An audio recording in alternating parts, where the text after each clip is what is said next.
Ben, vu que c'est l'automne, c'est le meilleur temps pour ramasser notre paillis de feuilles qu'on utilise. Puis on me disait dans un autre, on disait qu'on manquait un peu de paillis, ça fait qu'on est allé en faire. Fait que je vais vous montrer ce que ça donne. Le paillis de feuilles, c'est intéressant à condition que les feuilles soient déchiquetées. Si les feuilles ne sont pas déchiquetées, c'est sûr que vous voyez qu'il y a encore des feuilles à peu près entières, mais là-dedans, il y a des particules beaucoup plus fines. Pourquoi? Parce que ça augmente la surface d'attaque des bactéries, des champignons,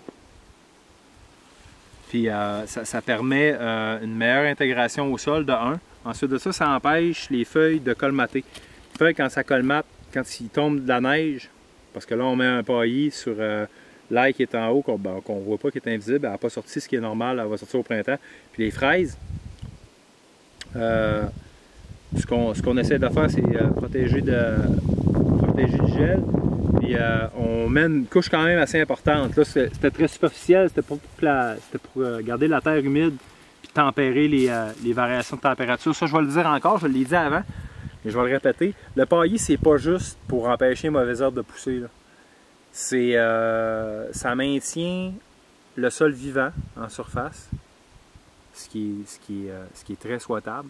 Ça maintient une belle microflore et une belle microfaune, les colamboles, les cloportes, puis toute la chaîne alimentaire des arthropodes là, qui dégradent et qui malaxent le sol, ça attire les vers de terre.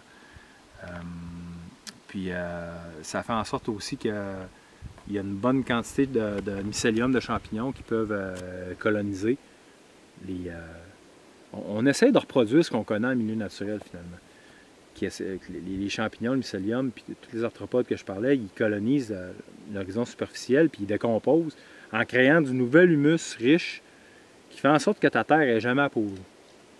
Bon, fait que là, on va mettre des feuilles. Je vous avais dit que il y avait un peu de chanvre à travers, mais là, on va travailler avec... Ça, c'en est le chanvre. Donc, on va travailler avec seulement les feuilles qu'on a pris du milieu, ce qui est, d'après moi, la meilleure solution. On donne au milieu ce qu'il y a déjà, sans apporter d'output étranger. Là. Fait que là, c'était juste superficiel. Donc, on va mettre une mince couche, là, je dirais peut-être pas vraiment plus là, que 3-4 pouces.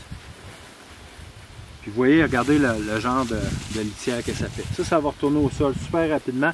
Puis comme je parlais tantôt, je me suis éloigné un peu là.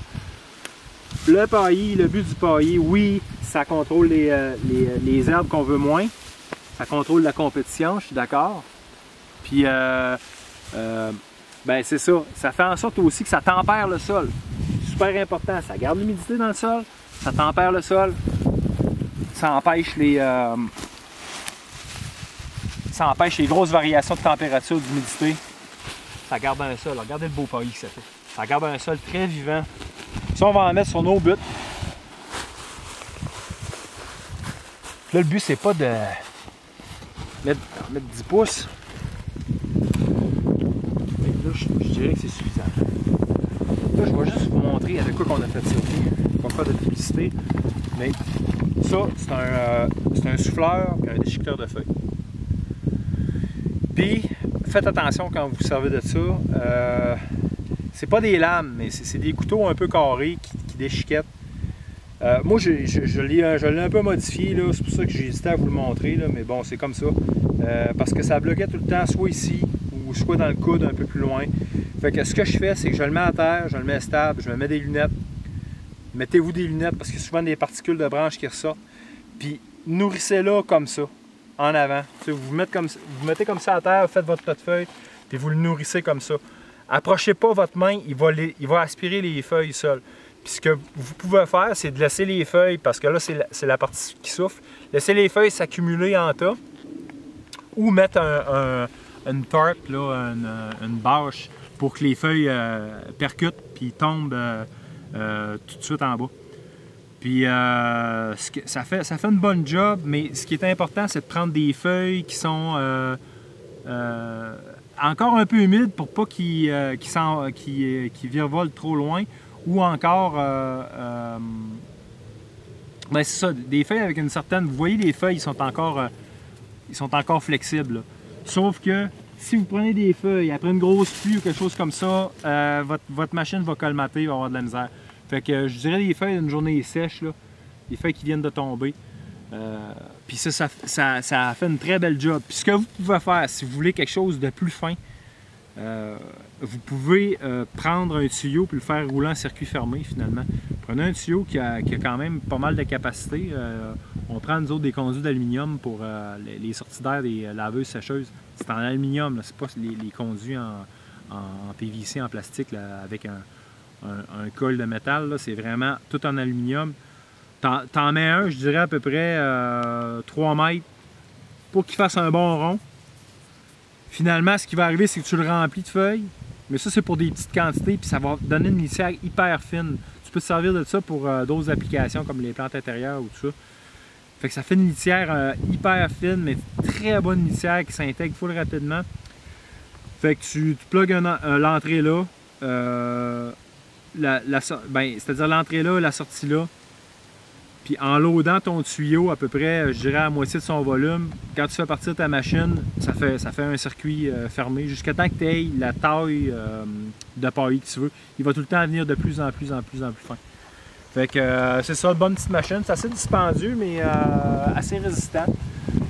Puis c'est pas indispensable. Je veux dire, il y en a qui font ça avec une tondeuse. Vous pouvez, si vous avez un mur, vous enlignez vos feuilles là. Puis vous vous organisez pour que la sortie de la tondeuse soit vers le mur. Puis elle repousse tout le temps les feuilles vers le mur. Vous repassez tout le temps sur vos feuilles. Ça fait un job similaire à ça. Mais comme ça en forêt, si vous voulez quelque chose de portatif, puis vous voulez rentrer dans votre érablière ou peu importe, hein, des feuilles d'érable, c'est très bien parce qu'il y a peu de choses qui poussent en sous-strate dans une érablière bien fermée. Il y a des feuilles d'érable, mais il n'y aura pas des graines de pissenlit ou de plantes trop envahissantes. Vous pouvez prendre des feuilles de peuplier faux-tremble, en tout cas toutes les feuilles sont bonnes. Puis c'est ça, vous mulchez ça de cette façon-là. Je sais qu'il y a des mulcheurs un peu plus industriels qui se vendent, mais là je vous parle d'une solution là, rapide là, puis pratique pour faire votre paillis d'automne. Fait que le paillis est fait, même type de paillis qu'on va mettre sur la butte qu'on a, les buttes qu'on a au chalet, avec aussi des feuilles du chalet. Mais vu que c'est une forêt mixte, on manque un peu de feuilles au chalet, fait qu'on peut rarement couvrir très grand. Alors ça donne ça comme résultat. Fait que je tenais à vous montrer ça.